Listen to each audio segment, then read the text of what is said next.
the Young Dudes by MsKingBean89, Chapter 49, 3rd Year. Know Thyself. Sunday, 11th November 1973. Remus fell awake, spluttering and shivering. The room was gloomy and his breath blew out in white plumes over his head. Everything hurt. He raised his hands in front of his face and found his fingertips, blue and bloody. There were splinters under his nails and more blood somewhere else. He could smell it, but he couldn't see very well in the dark, and he didn't have the energy to lift his head. His bones felt like they were made of chalk. He was so tired. Still, if there was as much blood as he thought, it probably wasn't a good idea to sleep. He ought to stay awake at least until Madame Pomfrey could arrive, which shouldn't be long. Remus stayed still and focused on his breathing.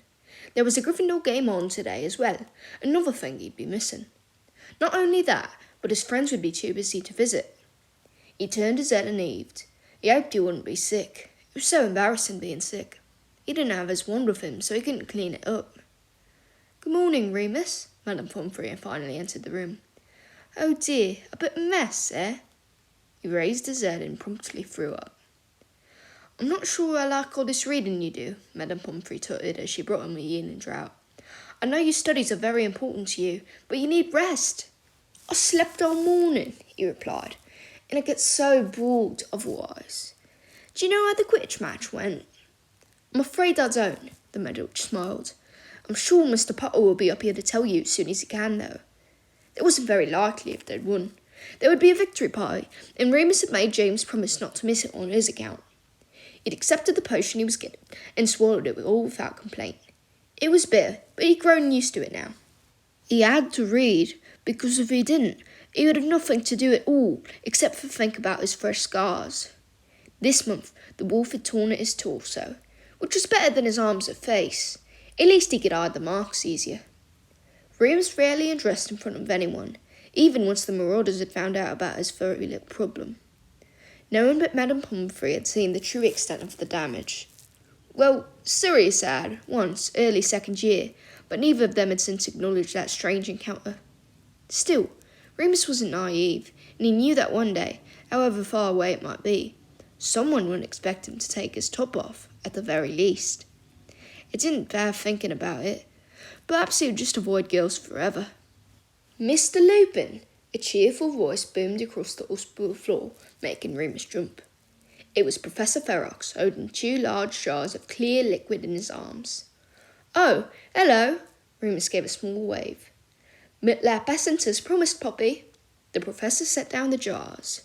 Don't come over, Remus thought frantically as Professor Ferox strode across the room towards his bed. "Been in the wars, our kid?" he asked kindly. Remus wanted to shrink and hide under the bed sheets. He hated the thought of strong, energetic Ferox seeing him in his weakened state. "I'm okay." Ferox sat down beside Remus's bed. Remus resigned himself to his fate. "Second time in here this year, eh?" the professor said, looking concerned.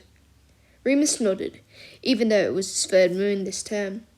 If Professor Ferox hadn't noticed one absence, then perhaps he wouldn't connect the dots. "You know, if you need some more time for your own work, you only need to ask." "I've never handed anything in late," Remus protested. "No," Ferox's eyes twinkled. "You certainly haven't." His eyes moved to the bandages poking out of Remus's pyjama vest, covering a new cut that snaked up his collarbone. Something registered in the older man's eyes, and Remus knew almost instinctively that Ferox knew. "I can do anything anyone else can," Remus said, looking his teacher in the eye. "I can see that."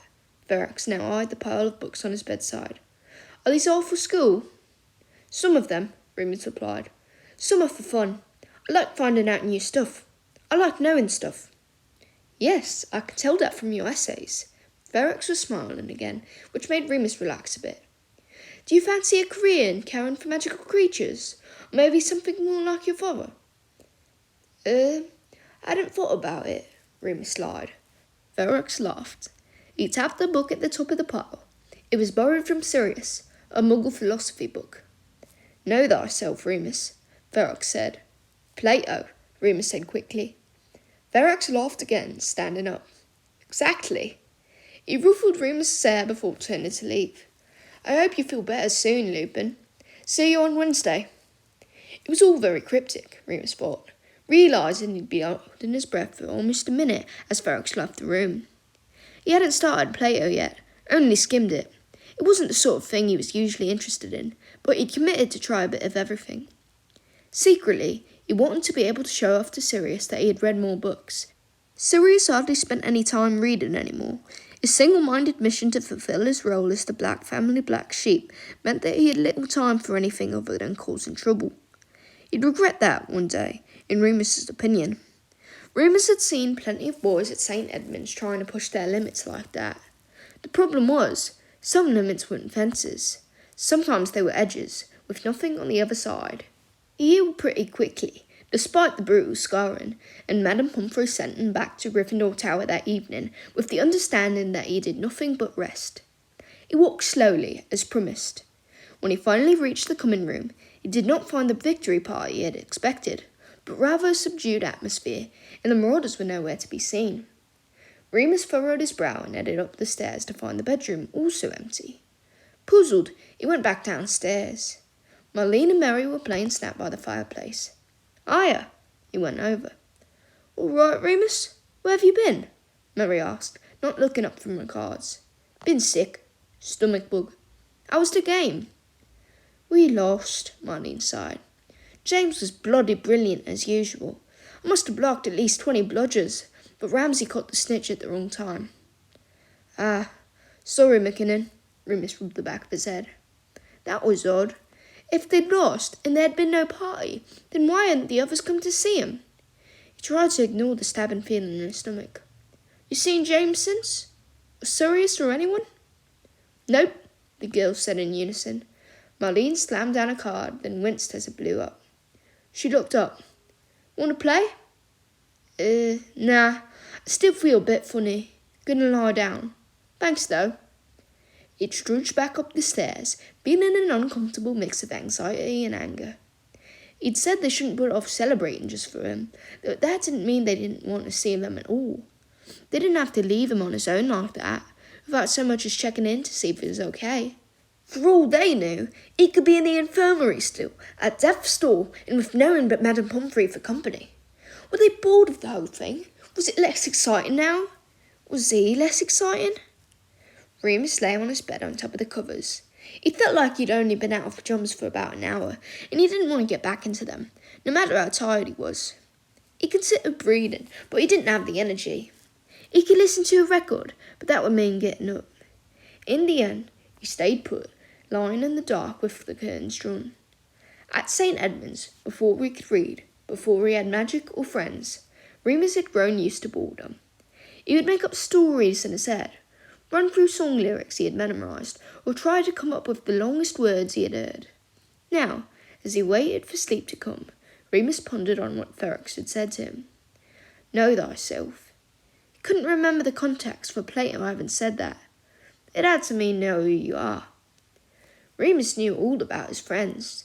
He knew that James was a natural leader, a Quidditch god who would do anything for anyone.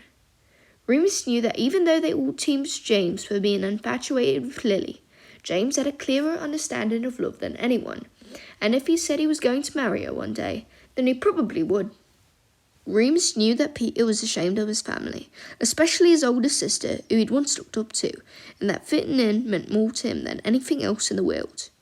Remus knew that Mary's parents were born in Jamaica, and that she was the only witch in a family of 7, and that she never ever cried, even when she was furious. He knew that Lily cried every time she got a letter from home, and she wrote to her sister every week and hadn't once received a response. He knew that Marlene didn't get on very well with her dad, who was a muggle and who drank too much sometimes. Then there was Sirius, but it took nothing special to know Sirius.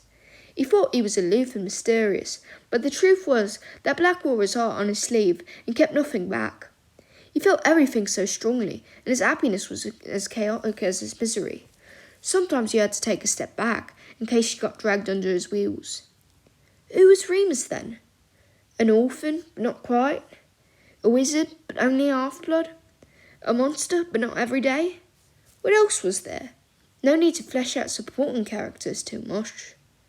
Creak. Moony! The whisper filled the room as loud as Clarkson. Remus did not reply. He was too grumpy. The door opened and 3 sets of footsteps entered. Even with the bed curtains drawn, Remus knew it was James who approached first. "Psst, Mooney, you sleeping, mate?" he sighed, rolling over. "No." The curtains were pulled aside. Remus sat up to make room as James, then Sirius, then Peter crawled inside to sit with him. "We went to the hospital wing, but she said you'd gone already," James explained. "Came up after dinner. Where were you?" "Library." "How was it?" Sirius asked. "The full moon and everything." "Okay." He gave the same answer every month. "It wasn't... you weren't cut up too much?" Peter asked, wringing his hands. "A bit," Remus nodded. "Not too bad. What were you doing in the library?" "That's what we wanted to talk to you about," Sirius burst out. Obviously, he was dying to say something, and Remus felt the last of his irritation melt away as his curiosity piqued. "Sirius," James said, in the voice he used to temper his friends. He looked at Remus. "We were doing some research, and it's sort of about you." "Sort of?" Sirius scoffed. "It's all about you, Mooney. I've wanted to tell you since last term, but James wouldn't. I just wanted to make sure we could do it," James elbowed Sirius. "Stop interrupting me. Bloody hell." "Remus, the thing is, ever since we found out about, your very little problem, we've wanted to do something to help." "There's no cure," Remus replied quickly. He didn't like the sound of this. He felt horribly self-conscious as they stared at him with the same mad look in their eyes. No, we know that," James waved a hand. "But we thought there must be something we could do to make you stop hurting yourself, you know." "We found out that normal werewolves don't do that," Peter said, eager to have his own say. "So, normal?" Remus said, alarmed. "Not normal," Sirius kicked Peter. "Others like you, who don't get locked up there in the moon." "Right. So you're probably doing that to yourself because you're trapped and frustrated." "Well, yeah, I knew that." Remus drew his knees up to his chest and inched back a bit. He wished they weren't on his bed. They were all much too close. He could smell their blood. He could hear it rushing in their veins. "But we thought if you had company." "Obviously not human company," James explained hurriedly. "Everything we've read says that if you got even near human, then they're a goner." "But animals," Sirius exploded. "Other animals would probably be fine." His eyes shone with excitement, and Remus wished he could return it, but he was too distracted to be able to follow what they were saying. "So what? I need a pet?" James laughed. "Sort of. But we thought we could be the animals." Remus stared at him. He looked at each of his friends in turn. They were all barking mad. "You're going to be animals," he said flatly. "Like we gotta go," Peter squeaked. "Like, but she's an animagus. You have to study and train and get registered. You can't even start until you're 17. Mooney, Sirius shook his head infuriatingly. "We're marauders. We don't need to bother with all that." "Even if you want to break the law," Remus caught James's eye on that point, to confirm that this was definitely what they were talking about. "This isn't some school prank. It's serious magic. One of the hardest things to do." "That's why we're telling you about it," Sirius said. "I wanted it all to be a surprise. James reminded us that, well, it's really bloody hard, so the more help we can get, the better." "You really think you could do it, don't you?" Remus frowned. "If you help us," James nodded. "We're the best students in the year, except for Evans. Don't see why we shouldn't try." "What if it goes wrong?" Remus chewed his lip. "What if I steal after I transform? What if I can tell that you're not really animals? What if I go for you anyway?" "We'll test it. We'll test it over and over until we know it's safe," Siri said. "It's so risky." "I know." Black's eyes were practically blazing in his head right now, and Remus knew there was no point in trying to be reasonable. He took a deep breath. "Let me think about it, please." He appealed to James. "Don't do anything yet. Just give me a few days." "Okay," James nodded. "That's fair." "Just think, Mooney," Sirius grinned, as if he hadn't heard them. "Once we've done this, there's nothing we can't do. We'll be unstoppable."